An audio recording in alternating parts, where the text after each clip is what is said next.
நேரம் 1:16 இசை கலந்த சஞ்சிகை நிகழ்ச்சி முத்துவிதானம் கேட்டுக்கொண்டிருக்கிறீர்கள். பிள்ளைகளுக்கு தாய் தந்தை இருவருமே கண்கண்ட தெய்வங்கள் என்று சொல்வார்கள். தாயிற் சிறந்த கோவிலும் இல்லை, தந்தை சொல்மிக்க மந்திரமில்லை என்பது ஆண்டோர் வாக்கு. இருந்தாலும் தாயை பற்றி பெரிய அளவில் பேசப்படுவது அனைத்து விஷயங்களிலும், அதாவது கவிதைகளாகட்டும் பாடல்களாகட்டும், தாயை பற்றி ஏராளமான பாடல்களும் கவிதைகளும் வந்து கொண்டுதான் இருக்கின்றன. இருந்தாலும் இந்த தந்தையை பற்றி கவனிப்பது கொஞ்சம் குறைவு என்றுதான் சொல்ல வேண்டும் பொதுவாக பார்க்கும்போது. ஆனால் இந்த தந்தையை பற்றி கவனிக்கவில்லையே என்று தந்தைமார் கவலைப்படுவதில்லை என்றொரு வித்தியாசமான தகவல் இங்கே வந்திருக்கிறது. அதாவது அப்பாவிற்கு அழத் தெரியாது என்றொரு தகவல். குடும்பத்திற்காக மாடாய் உழைத்த போதும், பிள்ளைகளின் பசியாற்ற ஓடாய் தேய்ந்த போதும், என்னடா வாழ்க்கை இது என்று ஒரு நாளும் அந்த தந்தை அழுதிருக்கவே மாட்டார். மனைவியை நெஞ்சில் சுமந்து, பிள்ளைகளை தோளில் சுமந்து, குடும்ப பொறுப்புகளை தலையில் சுமந்து, போகும் வழி தெரியாமல் விழி பிதுங்கி நின்ற போதும், தான் கலங்கினால் குடும்பம் உடைந்துவிடும் என கல்லாய் நின்றவர். ஆனால் நாம் எல்லோரும் அவரை கல்லென்றே நினைத்து விட்டோம். பொதுவாக அம்மாவிடமே பிள்ளைகள் ஒட்டிக்கொள்ளும். அம்மாவிடம் ஒட்டிக்கொள்வோம், அப்பாவிடம் எட்டி நிற்போம். முகம் கொடுத்து பேசிய வார்த்தைகள் சொற்பம், மிக மிக சொற்பம். ஆனால் தோல்வியில் துவளும் போது பிடித்து கொள்ள அப்பாவின் கைகளைத்தான் முதலில் தேடுவோம். இது யதார்த்தம், உலக யதார்த்தம்.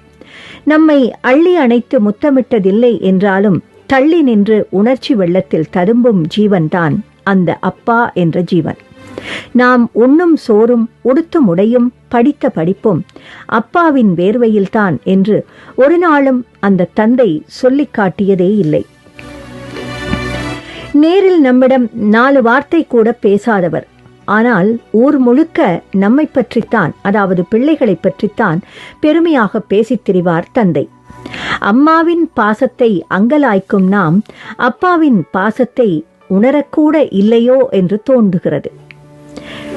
நமக்கு மீசை முளைத்தால், அதாவது ஆண்களுக்கு அப்பா குதூகலிப்பார். தோளுக்கு மேல் வளர்ந்து விட்டால் அவரே உயரமானதாக உணர்வார்.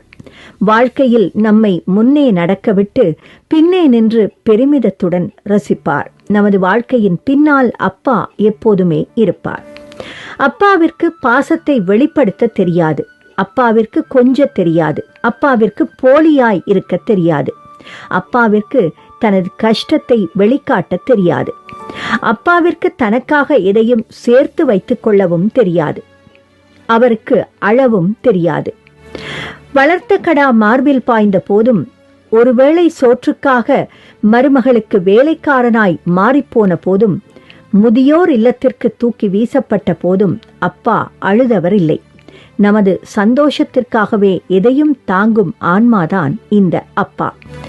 பாசமோ மன்னிப்போ அழுகையோ உணர்வுகளை அவரிடம் உடனேயே வெளிப்படுத்தி விடுங்கள். இனியாவது ஒருவேளை உங்கள் நண்பனின் அப்பாவுடைய மரணமோ, அல்லது உங்கள் அப்பா வயதுடைய யாரோ ஒருவரின் மரணமோ உங்களை புரட்டி போட்டு அவர் பாசம் புரிந்து நீங்கள் அப்பாவை தேடி ஓடி வரும் போது வீட்டில் அப்பா சிரித்து கொண்டிருக்கலாம்.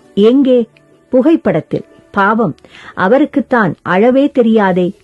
எனவே தந்தைமாரை இருக்கும் போதே கவனிக்க வேண்டும் என்பதே இந்த தகவல் நமக்கு விளக்கி நிற்கிறது.